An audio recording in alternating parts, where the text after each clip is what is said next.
ಈ ತರ ಆದ್ರೆ ನಮ್ಮ ಯಾದಗಿರಿ ಇವಾಗಲ್ಲ, ಇನ್ನು 2 ವರ್ಷ ಅಲ್ಲ, ಇನ್ನು 100 ವರ್ಷ ಆದ್ರೂ ಕೂಡ ಉದ್ಧಾರ ಆಗಲ್ಲ ಗುರು. ಯಾದಗಿರಿ ಯುವಕರು ಅಲ್ಲಿ ಸ್ಟೇಡಿಯಂ ಚೆನ್ನಾಗಿಲ್ಲ ಅಂತ ಹೇಳ್ಬಿಟ್ಟು ಅದ್ರ ಬಗ್ಗೆ ಕೇಳಕ್ಕಂತ DC ಆಫೀಸ್ಗೆ ಬಂದಿದ್ದಾರೆ. ಅವಾಗ DC ಸಾಹೇಬ್ರು ಏನ್ ಹೇಳ್ತಾರೆ ಸ್ವಲ್ಪ ಕೇಳಿ ಬನ್ನಿ. 2 ನಿಮಿಷ ಸರ್, ದಯಮಾಡಿ ವೇಟ್ ಮಾಡಿ. ಬೇರೆ ಮೀಟಿಂಗ್ ಇದೆ, ಹೋಗ್ಬೇಕು ಸರ್. ನಾವು ನಮ್ಮ ಮನೆಗೋಸ್ಕರ ನಾವು ಕೇಳಕ್ ಬಂದಿಲ್ಲ ಸರ್. ಈ ಜಿಲ್ಲಾಡಳಿತ ನಾವು ನಿಮ್ಗೋಸ್ಕರ ರಿಕ್ವೆಸ್ಟ್ ಮಾಡಕ್ ಬಂದಿದ್ದೀವಿ.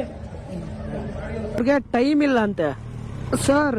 ಅಲ್ಲಿ ನಾವೇನ್ ನಿಮ್ ಮನೆಗೆ ಏನಾದ್ರು ದುಡ್ಡು ಕೇಳಕ್ ಬಂದಿದಾರಾ, ಇಲ್ಲ ನಿಮ್ಮ ಆಸ್ತಿಲಿ ಏನಾದ್ರು ಪಾಲ್ ಕೇಳಕ್ ಬಂದಿದಾರಾ ಸರ್? ಅವರು ಸ್ಟೇಡಿಯಂ ಬಗ್ಗೆ ಕೇಳ್ತಾ ಇದಾರೆ. ಅಲ್ಲಿ ನೋಡಿ ಲೋಕೇಶನ್ ಅವರು, ಅವರೊಬ್ರು ರಾಷ್ಟ್ರೀಯ ಕ್ರೀಡಾಪಟು, ರಾಷ್ಟ್ರೀಯ ಮಟ್ಟದಲ್ಲಿ ಹೆಸರು ಮಾಡಿದ್ದಾರೆ. ನೀವು ಅವ್ರು ಬಂದಿದ್ದಾರೆ, ಅವ್ರಿಗಾದ್ರೂ ಮರ್ಯಾದೆ ಕೊಟ್ಬಿಟ್ಟು ಅವ್ರು ಏನ್ ಕೇಳ್ತಿದ್ದಾರೆ ಅಂತ ಹೇಳ್ಬಿಟ್ಟು ಅದನ್ನ ಕೇಳ್ಬಿಟ್ಟಾದ್ರೂ ನೀವು ಅದಕ್ಕೆ ರೆಸ್ಪಾನ್ಸ್ ಮಾಡ್ಬೇಕಲ್ವಾ? ನೀವು ಬರೀ DC ಅಷ್ಟೇ, ಆ ಯಾದಗಿರಿಗೇನು ರಾಜರಲ್ಲ ನೀವು. ನಿಮ್ ಕೆಲ್ಸಕ್ಕೆ ಸರ್, ನೀವಿರೋದೇ ನಮ್ಮ ಜನಗಳನ್ನ ಕಷ್ಟಗಳು ಏನಂತ ತಿಳ್ಕೊಂಡು ಅದಕ್ಕೆ ಪರಿಹಾರ ಕೊಡಿಸೋ ಜವಾಬ್ದಾರಿ ನಿಮ್ದು. ನೀವೇ ಈ ತರ ಆಡಿದ್ರೆ ನಾವು ಯಾರ ಹತ್ರ ಹೋಗಿ ಕೇಳ್ಬೇಕು?